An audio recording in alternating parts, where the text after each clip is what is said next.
Peace. Welcome to another episode of Sex on Shuffle. I am your host, Cindy Lee, your succulent sexologist, here to talk about whatever's going on in my mind, but mostly it ends up being teachable moments around sex and sexuality using whatever's happening right now. Pop culture, media, what I see on the interwebs, what you as a listener send me, because I love answering those questions as well.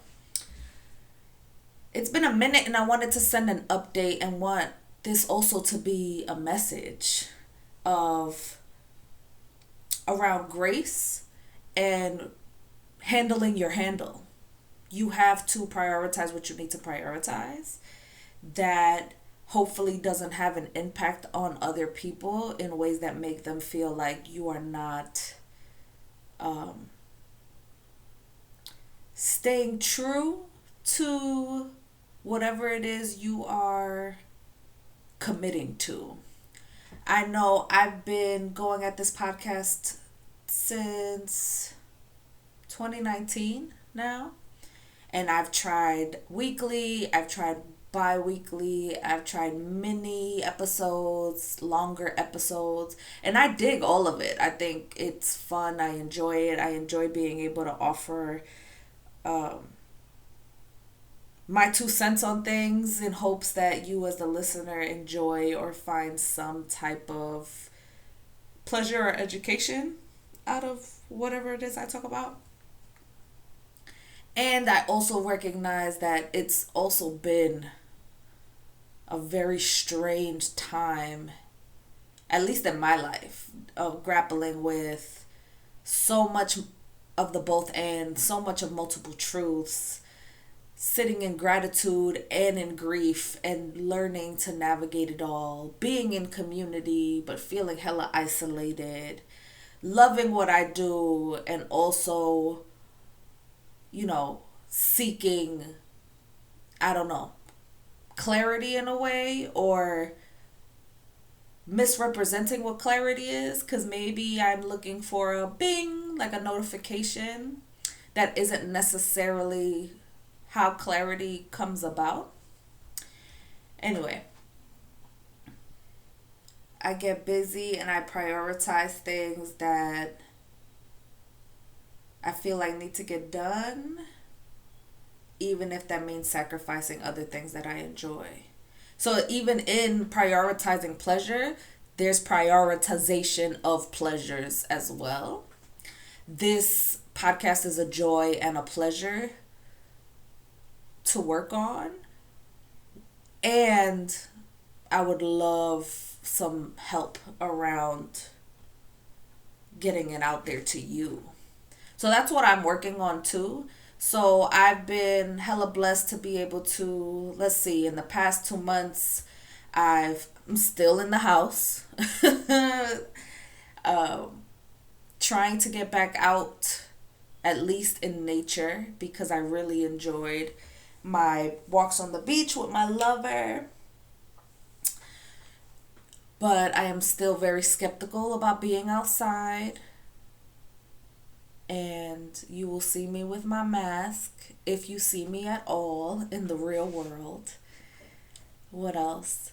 I've been working on a lot of gigs I'm really excited about. I've been connecting with organizations I've connected with before who I think is dope that they trust me to do the work that I enjoy doing, because I understand that's not something that's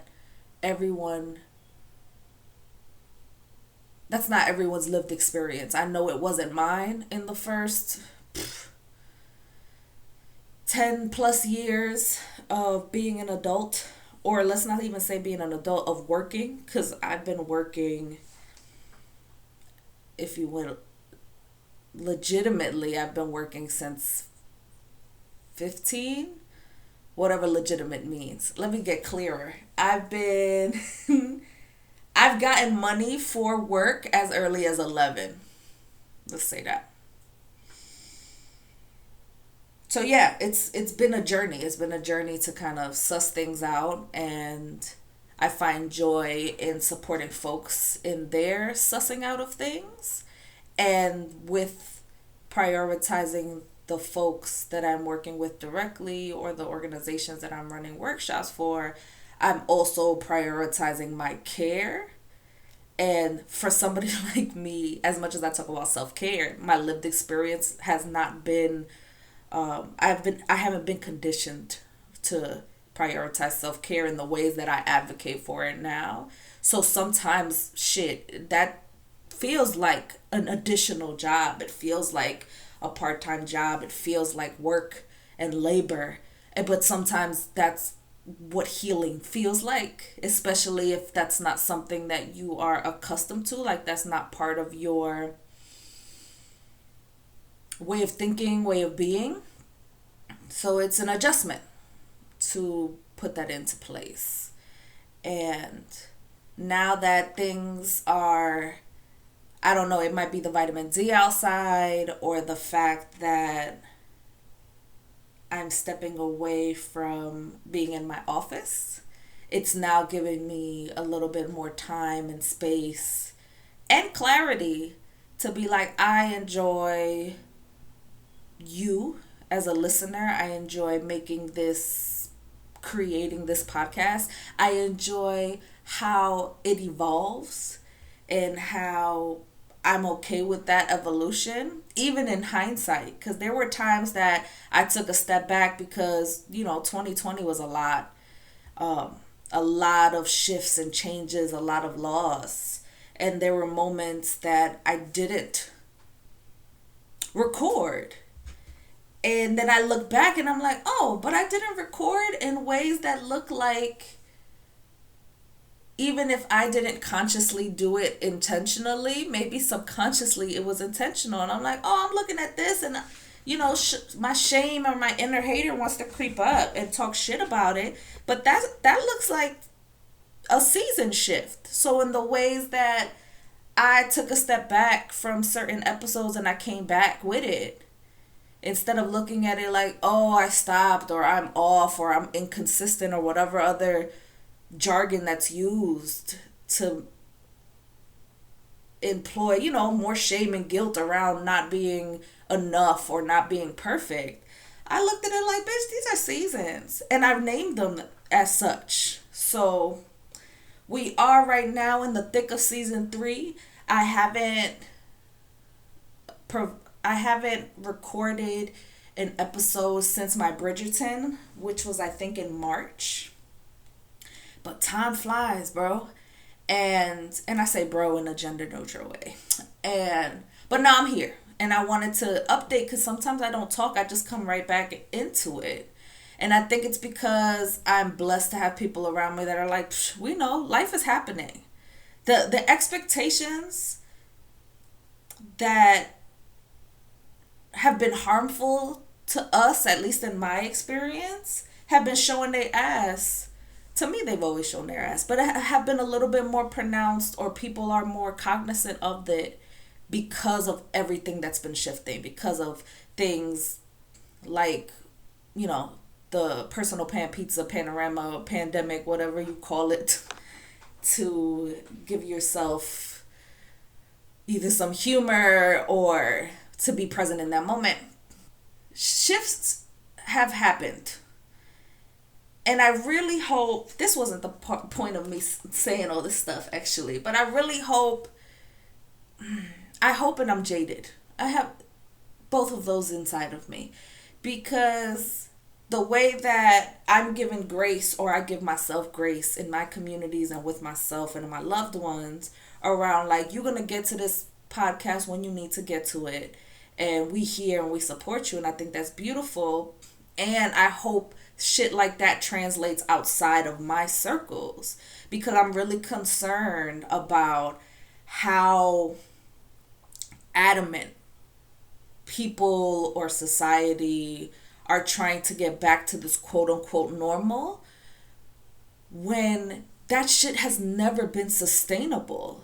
So now with folks, it's been a couple of weeks since CDC said the mask mandate has been lifted, or, the numbers are going down, at least in the States, because that's not true globally, that folks are like, All right, let's get this shit popping. All right, come back to work. Come back to the office. Come back to 40 plus hours. Come back to navigating these things. And that's me saying that, knowing that I know that some people never had a comeback, that still have been in the city, that still have been working, that still have been put at risk, and was called essential in the beginning alongside like healthcare workers, and then are now having debates around whether or not they're getting paid equitably, or that there's doubt in their advocacy for wanting more money, right? Whatever. It's a bunch of bullshit. So it's like, I hope that we come to a place where, like, let's reflect on what the fuck just happened this past 2020, 2021, and really use this opportunity to shift and be more accessible and be less trash and be more cognizant of the needs of your staff or cognizant of the needs of the community. And I'm jaded because I already see that that's not happening, right? Like the day that CDC lifted that, I got homies, myself included, already being asked for like in-person stuff.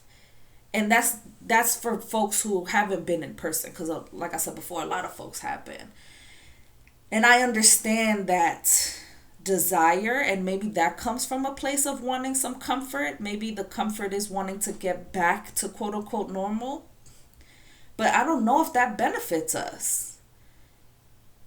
Especially when you do it in a way that feels like a mandate. I have so many clients and homies that are struggling right now because they don't have the choice, right? Aside from folks who've never had the choice, but they don't have the choice of whether or not they should or could go back into the office. They're just told, you need to be going back to the office start of this time, period. And that transition that takes place, and in these offices, are they being supported in that way? Are you doing debriefing sessions and actually listening to your staff, if you're even having them? Or are you doing it in this like performative space, like, okay, I made space for y'all to talk about how it was to be living at home or working from home or being micromanaged from home while doing all these other things for your family, whatever kind of families you have, whether it's your pets, your lovers, yourselves, and having to deal with that isolation, your children, etc. I don't know. I say all that to say I'm here in the moment. I'm about to record at least a few podcasts this week. I'm thinking of just giving them to you as a like, here you go, here's part of season 3. But then I'm also going to take another intentional break, I'm thinking, in July.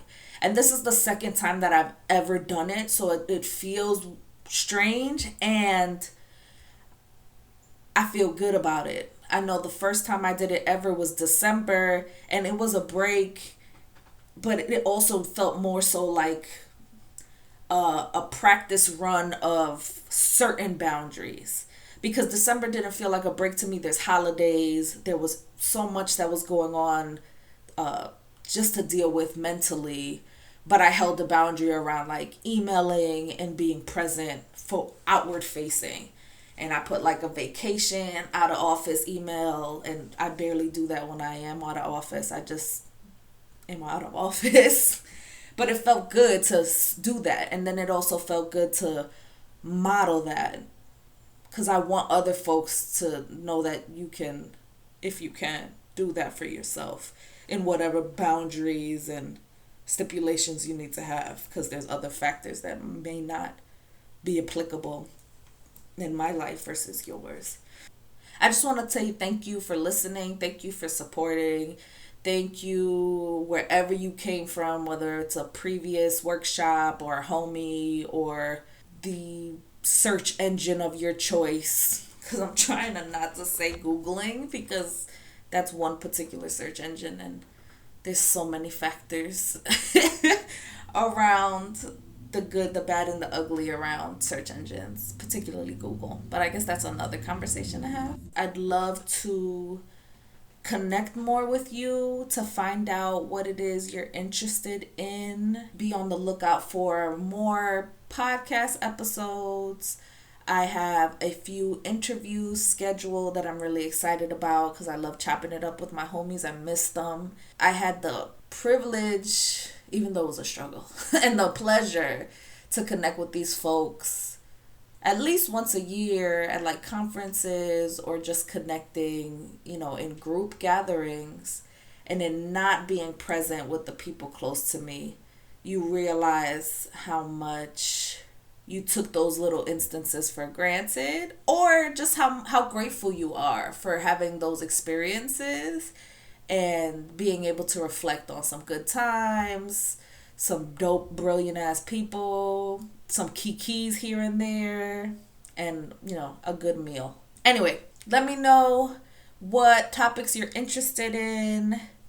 If there's anybody you'd like me to interview that is not on the docket, I'll let you know if they are, if you reach out to me. You can always contact me on my website, cindyleealves.com. There you'll find all Cindy Lee and Sex on Shuffle. If you are the emailing kind, I have a monthly newsletter that comes out usually around the 11th of the month. I'm pretty good with that, give or take a day or two. You can subscribe to my shimmies on my website directly.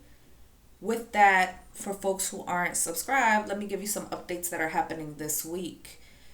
I have a Facebook group for sexuality professionals of color. If that applies to you, please feel free to join. I offer free community co-working for folks every week, usually around 11 a.m. to 1 p.m. Our next community co-work is on the 16th.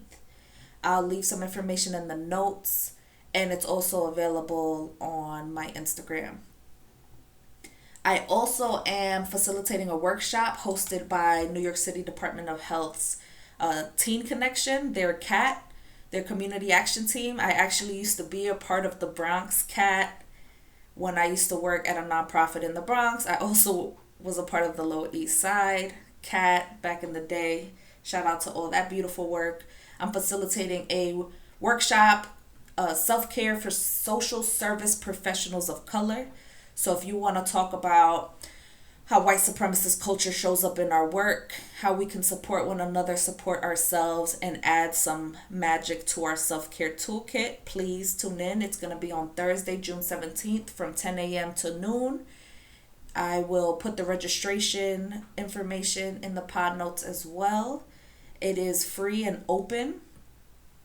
And lastly, on Saturday, I'll be speaking with the lovely folks at Women of Color Podcasters on Instagram Live. So if Instagram is your jam and you're available Saturday, June 19th, 4 p.m. Eastern, I will be chopping it up about this show, about Sex on Shuffle, probably about some other things. I'll even fit some Q&A if spirit leads me and if folks are down. And yeah, I hope you have the day that you need. Looking forward to connecting with you again and talking about more magic and more pleasure, more joy, and also the fuck shit that is in this world. Take care. Shimmies.